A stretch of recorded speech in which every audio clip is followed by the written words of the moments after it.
szép idő van és irány a kert, mondanám, de azért előbb nem árt, hogyha megkérdezem vendégemet, Megyeri Szabolcs kertészmérnököt, hogy tulajdonképpen mik most az első teendők a kertekben? Igen, hát én is világos jó napot kívánok mindenkinek. Az nagyon fontos, hogy átgondoljuk, mielőtt csak úgy nagy hévvel kimegyünk a kertbe, hogy mik a legfontosabb teendők.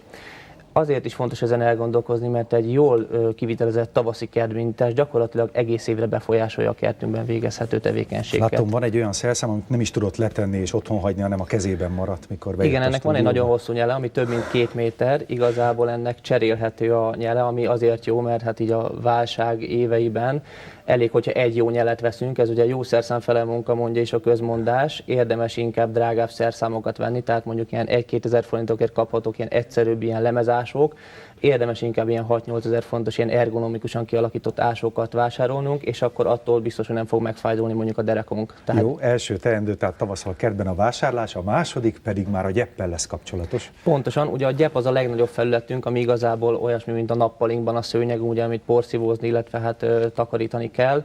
Ez ugyanolyan, mint egy ilyen tavaszi nagy takarítás a házban, ugyanezt a kertben is el kell végeznünk. Hát ez egy elég félelmetesnek tűnő szerszám, valójában tényleg nehéz vele dolgozni, van egy lazább nyele, illetve van egy kicsit sűrűbb beosztása. Van neve? Úgy hívják, hogy gyepszellőztető gerebje. Ez van gépi formában is, hát ez természetesen drágább, szerintem egy kertben bőven elég egy ilyen kéziszerszám, ezt egyszer kell megvásárolni, és minden tavasszal, nem könnyű munka egyébként, hát gyakorlatilag úgy néz ki, hogy belemélyeztjük a föl gyepünkbe. kell hasítani. És föl kell hasítani, igen. Hát ugye mindig meg kell várni, még természetesen a fagyok elmúlnak, mert már láttam olyat is, hogy valaki még a fagyott földben gerebjéz. Meg kell várni, még egy picit kiszikkad a gyep felületünk, mert akkor eléggé sok kárt tudunk okozni, és akkor utána gyakorlatilag az elmohásodott, elhasználódott gyepünket ki tudjuk vele gyönyörűen gerebézni. Fiatal gyepeknél is alkalmazni kell? Igazából ez egy olyan 2-3 év után szükséges. Tehát, hogyha mondjuk valaki tavaly vetett ősszel, vagy tavaly nyáron legyepszőnyegezte a kertjét, akkor idén ez még nem annyira fontos, második, harmadik évtől javasolt ez. Jó, végig gerebéztük kint a gyepet, gyümölcsfák. Igen, hát a gyümölcsfák hasonlóan a rózsákhoz mondjuk, amit meg egyéb ilyen cserjékhez, amiket meg kell metszeni. Nagyon oda kell rá figyelni, hogy egy viszonylag rövid idő áll rendelkezésünkre, amíg ezeket szakszerűen meg tudjuk metszeni. Ugye érdemes megvárni, míg elmúlnak a fagyok, amiken most már bőven túl vagyunk, de azt észrevettük, hogy az elmúlt években sokszor szinte elmarad a tavasz. Tehát 1-2 hét van, amíg ez a klasszikus tavaszi idő van, ameddig ilyen 5-10-15 fok van, és utána hirtelen berobban a nyár. Ezért nagyon figyelni kell arra, hogy addig, ameddig a rügypattanás nem indult meg, addig végezzük el ezeket a metszéseket, mert különben ezzel károkat tudunk okozni. Gyakorlatilag már lekéstünk róla? Hát napok vannak hátra gyakorlatilag. Milyen gyümölcsfákat kell metszeni, melyeket nem kell? Általában azt szokták mondani, hogy az ilyen nagyobb rügyű gyümölcsfákat, mondjuk például a cseresznye, azt nem érdemes metszeni, vagy nem szabad metszeni. Fontos, ennél sokkal fontosabb, hogy jó gyümölcsfajokat válasszunk. Tehát, hogy annak idején ugye az volt a divat, hogy van egy cseresznyefaj, és akkor az óriás, és hívni kell a szomszédokat is segíteni leszedni a különböző terméseket.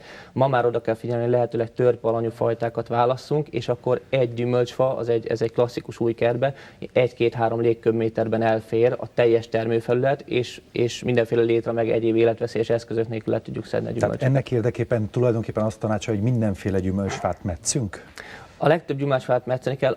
Igazából az a probléma, hogy nagyon sokan, ha nem kezdetektől szakszerűen metszenek egy gyümölcsfát, akkor később azt már nagyon nehéz helyrehozni. Vannak ilyen általános elképzelések, vagy általános irányelvek, hogy mondjuk a gyümölcsfa közepébe irányuló hajtásokat, azokat érdemes tőből kimetszeni, hogy ugye levegős, szellős legyen a lombkorona, tehát igazából ezeket kell figyelembe venni.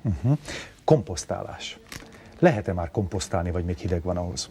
Komposztálni azt mindig lehet, az a fontos, hogy ha összegyűjtünk a kertünk egy lehetőleg félreeső árnyékos részén komposztot, akkor azt vagy prizma alakba tegyük, tehát hogy semmiképpen sem csak úgy halmokban, vagy vegyünk neki valamilyen ládát. Hát árulnak ilyen műanyag ládákat is, hát szerintem azért autentikusabb, hogyha valami faládába próbáljuk ezt elhelyezni. Mindenképpen javaslom, hogy valamilyen szúnyoghálót, vagy valamivel fedjük le, vagy egy raselhálóval, bármivel, hiszen akkor a legyek, meg mindenféle egyéb rovarok ezt meg fogják támadni, és kellemetlen lesz nekünk. És hát a városiak kedvéért muszáj megkérdeznem, hogy mi legyen a balkonnövényekkel. Eddig lent voltak a pincében, elő lehet már szedni őket. Igen, a balkonnövényeken még egy picit várjunk, mert néha ilyen 18-20 fok felé is felszalad a hőmérséklet, az nem azt jelenti, hogy már ki lehet őket tenni, tehát klasszikusan ilyen április 28, május 1-2 felé lehet ezeket kitenni. mindenképpen fel kell hozni őket a pincéből, át kell ültetni, és erőteljesen vissza kell vágni, és aztán el kell velük indulni gyakorlatilag a vegetációs időszakban, és 2 hetente mindenképpen tápoldatozni kell. Jó, akkor muskátli még marad a pincében Még egy mindenképpen. kicsit, hiába süt a nap, Így van. még jöhetnek fagyok. Köszönöm szépen, hát remélem, hogy hasznos tanácsokat adtunk.